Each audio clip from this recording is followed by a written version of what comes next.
नमस्कार मित्रांनो, राजमाता जिजाऊ प्रतिष्ठान आपले सहर्ष स्वागत करत आहे. आज आपण 1 जानेवारी 2026 ते 5 जानेवारी 2026 पर्यंतच्या या 5 दिवसाचे प्रश्न व उत्तरे पाहणार आहोत. बघा, 1 जानेवारीचा पहिला प्रश्न होता, 684 या संख्येतील शेकड्याच्या स्थानावरील अंक कोणता?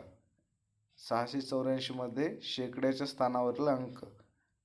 मग 4 हे एकक स्थानी, 8 दशक आणि 6 शतक म्हणजे शेकड्याच्या स्थानी 6 होता. उत्तर काय येणार आहे? बी 6. 2 नंबरचा प्रश्न आहे, 900 मध्ये 275 अधिक केल्यास उत्तर किती येईल? अधिक करणे म्हणजे बेरीज करणे. 900 मध्ये 275 मिळवायचे आहेत. 900 आणि 200 1175 म्हणजे उत्तर बी आहे 1175. तिसरा प्रश्न होता, 48 गुणिले 25. 25नं 48ला गुणायचे. प्रथमतः 25नं 8ला गुणू. 25 8 200, 200ला 0 हातच्याला 20, 25 चोक 100 आणि 100 आणि 20 120 आणि 0 म्हणजे 1200. 1200 हे सी उत्तर आहे आपलं 1200. त्यानंतर चौथा प्रश्न होता, 720 भागिले 9. 720 भागिले 9, 9 8 72 आणि 0ला 0 80. 80 उत्तर आहे बी. त्यानंतर पाचवा प्रश्न होता, खालीलपैकी कोणती संख्या 6ने पूर्णपणे भाग जाते? खालीलपैकी कोणत्या संख्येला 6ने पूर्ण भाग जाते? तर यामध्ये आपल्याला 2 आणि 3ची कसोटी जिथं लागू होईल त्याला 6ने पूर्ण भाग जातो. 2ची कसोटी काय? एकक स्थानी 0 2 4 6 8 पाहिजेत आणि 3ची कसोटी काय? सर्व अंकाच्या बेरीजेला काय गेलं पाहिजे? 3ने निशेष भाग गेला पाहिजे. तर प्रथम ए ऑप्शन आहे 245. 245 मध्ये एकक स्थानी समसंख्या नाही. त्यानंतर सर्व अंकाची बेरीज 2 आणि 4 6, 6 आणि 5 11. 11ला 3 निशेष भाग जात नाही म्हणून 6 याला निशेष भाग पूर्ण भाग जात नाही. त्यानंतर दुसरा ऑप्शन आहे 312. 312ला 2ने भाग जातो. त्यानंतर 3ने जातो का? तर 3ने जाण्यासाठी आपल्याला काय करावं लागेल? सर्व अंकाची बेरीज 3 आणि 1 4, 4 आणि 2 6. 6ला 3ने निशेष भाग जातो म्हणून आपलं उत्तर आहे 312. 312ला 6ने निशेष म्हणजे पूर्ण भाग जातो. त्यानंतर 2 जानेवारीचे प्रश्न आहेत. पहिला प्रश्न आहे, प्रकाश संश्लेषणात ऑक्सिजन कुठून मिळतो? प्रकाश संश्लेषणात ऑक्सिजन कुठून मिळतो? तर याचं उत्तर आहे पाणी. पाण्यामार्फत काय होते? ऑक्सिजन मिळतो. त्यानंतर दुसरा प्रश्न होता, हवा नसल्यास जड हलकी वस्तू कशा पडतात? हवा जर नसेल तर जड किंवा हलक्या वस्तू कशा पडतात?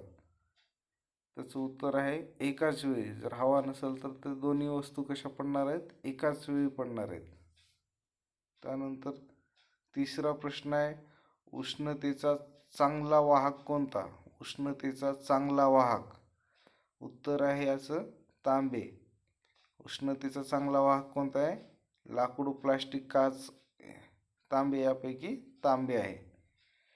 त्यानंतर चौथा प्रश्न आहे, हिमोग्लोबिनचे कार्य. हिमोग्लोबिनचं काय कार्य आहे?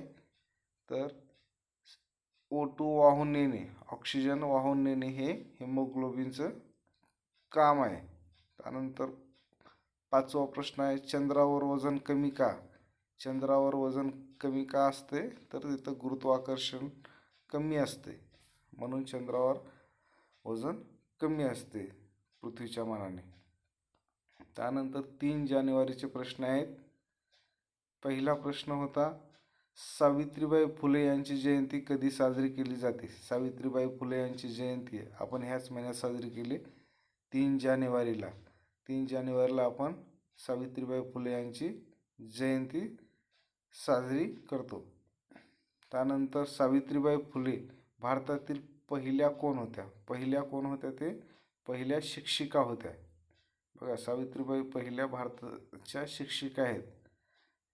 त्यानंतर तिसरा प्रश्न आहे, सावित्रीबाई फुले यांचे शिक्षण कोणी सुरू करून दिले? सावित्रीबाई फुले यांचे शिक्षण कोणी सुरू करून दिले? तर याचं उत्तर आहे ब. ज्योतिराव फुले. त्यांचे पती ज्योतिराव फुले यांनी सुरू करून दिले. त्यानंतर चौथा प्रश्न आहे, सावित्रीबाई फुले यांनी कोणत्या घटकासाठी शाळा सुरू केल्या? सावित्रीबाई फुले यांनी कोणत्या घटकासाठी शाळा सुरू केल्या? तर त्यांनी मुलींसाठी व दलित व्यक्तीतील जन्मलेल्या मुला व मुलीसाठी शाळा सुरू केल्या. त्यानंतर पाचवा प्रश्न आहे, सावित्रीबाई फुले कोणत्या चळवळीशी संबंधित होत्या? ते कोणत्या चळवळीशी संबंधित होत्या? तर ते सत्यशोधक समाज या चळवळीशी संबंधित होत्या. त्यानंतरचे 4 जानेवारीचे प्रश्न आहेत, खालीलपैकी कोणता घटक वनस्पतीच्या वाढीसाठी आवश्यक नाही? वनस्पतीच्या वाढीसाठी आवश्यक कोणता घटक नाही? तर उत्तर आहे ऑक्सिजन. ऑक्सिजन हे सूर्यप्रकाश गरजेचा आहे. पाणी, माती हे वनस्पतीच्या वाढीसाठी गरजेचे आहेत. त्यानंतर पदार्थाची अवस्था बदलताना कोणती गोष्ट बदलत नाही? पदार्थाची अवस्था बदलताना कोणती गोष्ट बदलत नाही? रंग बदलत नाही. काय बदलत नाही? रंग बदलत नाही. त्यानंतर तिसरा प्रश्न आहे, खालीलपैकी कोणत्या अवयवाशिवाय मानव जगू शकतो? कोणत्या अवयवाशिवाय माणूस जगू शकतो? तर कोणत्या? डी. मूत्रपिंड. एक किडनीवर तो जगू शकतो. त्यानंतर चौथा, 2 किडनी असतात, मूत्रपिंड असतात, त्यापैकी एकावर तो जगू शकतो. चौथा प्रश्न आहे, खालीलपैकी कोणती ऊर्जा थेट विजेत रूपांतरित करता येते? कोणती ऊर्जा थेट विजेत रूपांतरित करता येते? उत्तर आहे प्रकाश ऊर्जा. त्यानंतर 5वा प्रश्न आहे, ज्या बलामुळे वस्तू खाली जमिनीकडे पडतात ते कोणते बल? कोणतं बल असतं ते? गुरुत्वाकर्षण बल असते. गुरुत्वाकर्षण बलामुळे वर फेकलेली वस्तू ही खालीच पडते. त्यानंतर 5 जानेवारीचे प्रश्न आहेत, खालीलपैकी कोणते अक्षांश पृथ्वीला 2 समान भागात विभागते? कोणता अक्षांश आहे जे पृथ्वीला 2 भागात विभागते? ते आहे विषुववृत्त.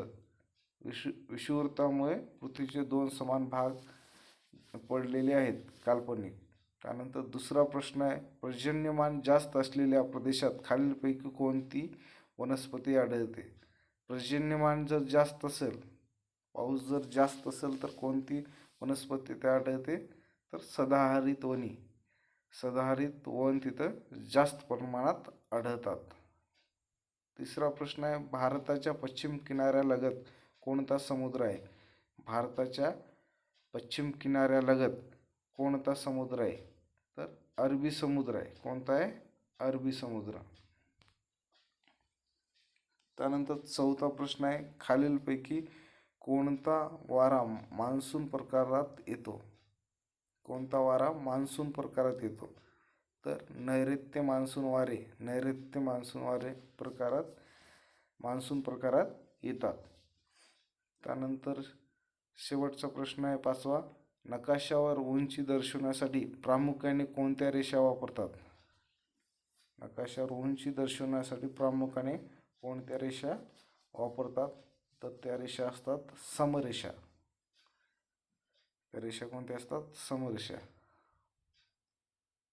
थँक्यू.